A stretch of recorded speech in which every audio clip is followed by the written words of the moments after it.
up, everyone? Back at it again. It is DW Darkwing Dad. Appreciate you stopping by and checking out today's video where we are announcing the official lineup for the filler primer test volume 2. Now, of course, we are using things other than just filler primers. We're using sandable primers, but that's what I called it the first time, so we're just gonna call it that again, just volume 2. So with a little research and a little help from you, my viewers and subscribers, I have narrowed down the lineup here to an official count of 6.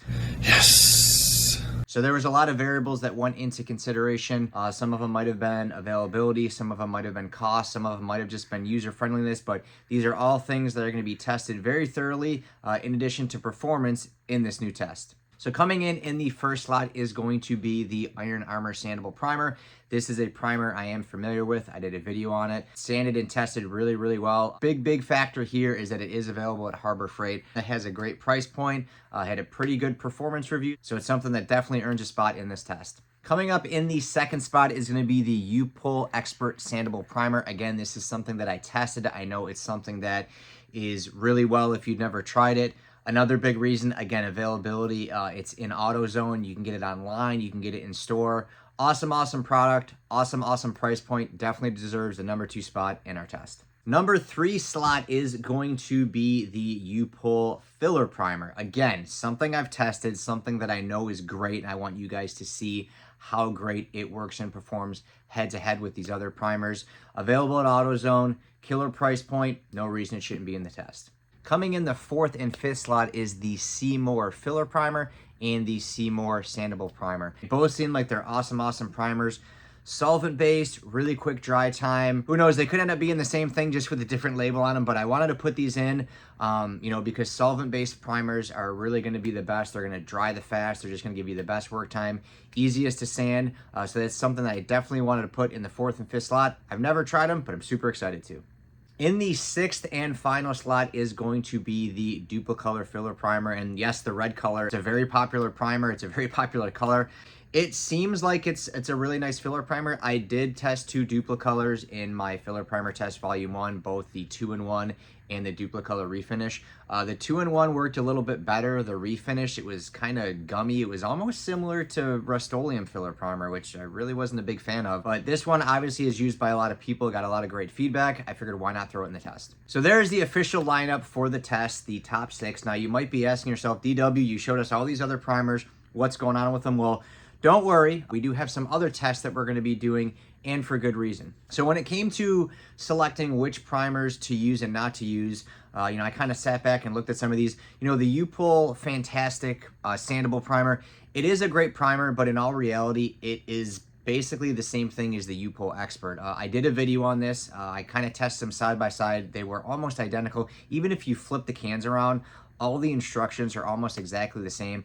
I really have a feeling that the U-PUL Fantastic is just the Expert relabeled. It is carried specifically at O'Reilly's.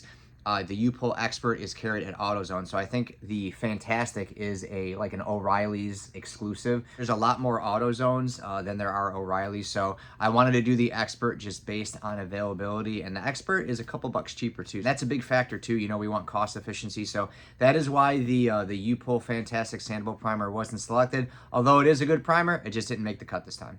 The other primer that we negated out was the U-PUL Sandable Primer. Now, disclaimer, I have not tested this, just based on looks. I, again, flipped the cans around, did a little research, and it's almost identical to the U-PUL Filler Primer. But what I'm going to do is I'm actually going to do a separate video, a separate test with the Sandable and the Filler Primer right next to each other to see if there's any difference. That way, if you're running into an AutoZone and you need some filler primer and you run in there and the U-PUL Filler Primer is sold out, but the Sandable is on the shelf, you'll know you can grab the Sandable and get similar results. Application, dry time, sanding ability, filling ability, things like that. So we had to remove that one from the test, but we are going to have another test from that, and I think it'll definitely be informative and help you guys out. So the last to get the axe is the Duplicolor Sandable Primer. Now, big shout out to my one viewer and subscriber, Lusanagi, I hope I'm saying it right. He had mentioned that, you know, hey, I tried this and it's nothing more than just a basic primer. I think it's a little bit better, but you weren't far off from what you said. I actually took a couple pieces on my recent MetroCop build and I actually sprayed them with Raptor 1K just to kind of fill in the lines a little bit quicker. And even after doing a couple coats of the Duplicolor sandable primer, I mean, it filled in okay. Still had to sand them, you know, do 2 to 3 coats to actually get them to be removed. The initial application, it comes out, it seems like it comes out really thick. It comes out kind of watery and it looks like it fills in really good, but then when everything gases and dries out, all those layer lines come back. So it's not a bad primer if you want like a final coat to identify defects. I like getting away from the Rust-Oleum because a lot of their stuff is water-based and oil-based and it just has bad reactions sometimes with other paints. So it's nice to find a more solvent blend, something that dries quicker. As far as putting this in the test, I just don't really see it faring well. So for the short test that I did there and those reasons, we had to eliminate the Duplicolor sandable primer.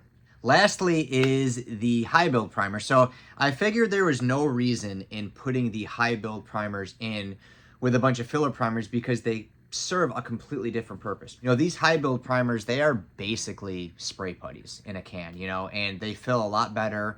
But the thing is they take a little bit longer to dry.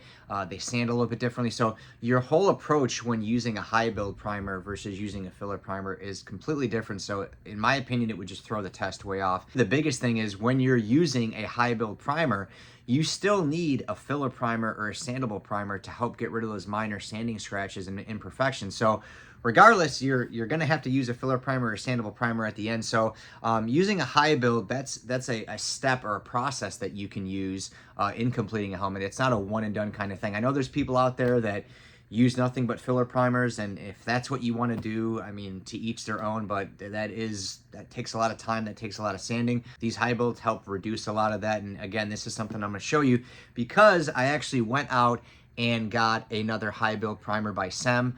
This is an awesome solvent-based high build primer, so I'm basically going to be doing another test video of 3 high build primers, both the SEM high build primer, the U-POL Fantastic high build primer, and then of course my favorite, the Raptor 1K. I promise to not give any favoritism to the Raptor. I'll do a whole separate test, a whole different breakdown, availability, cost, performance, sanding, all that fun stuff. So unfortunately, I couldn't cram all of those into one video. Believe me, you don't want me to. That would be a long video with a lot of talking.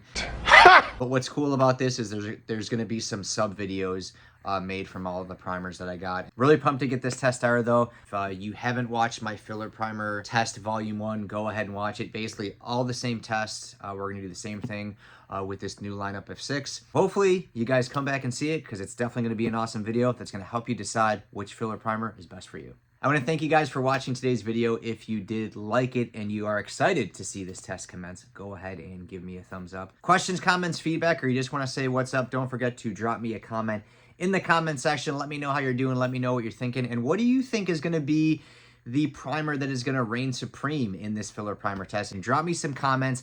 Give me your predictions. Let me know what you think. Who knows? If you guess correctly, I might send you a special DW care package for selecting the right one. If it is your first time popping in on the channel and you do enjoy all things 3D printing, cosplay, DIY builds, maybe a little bit of Marvel and Funko Pops, go ahead and click the subscribe button. I've got a lot more videos, probably too much to count, that are going to be on deck here in 2024. Well, that's pretty much it for this video, guys. Once again, I want to thank you for stopping by. I do have to get going, though. I got to have all the parts ready and prepped for the test so I can get this thing rolling, get editing, and get that info out to you. So make sure you give me a thumbs up, drop me a comment, and click the subscribe button. Until next time, it's DW out. Later.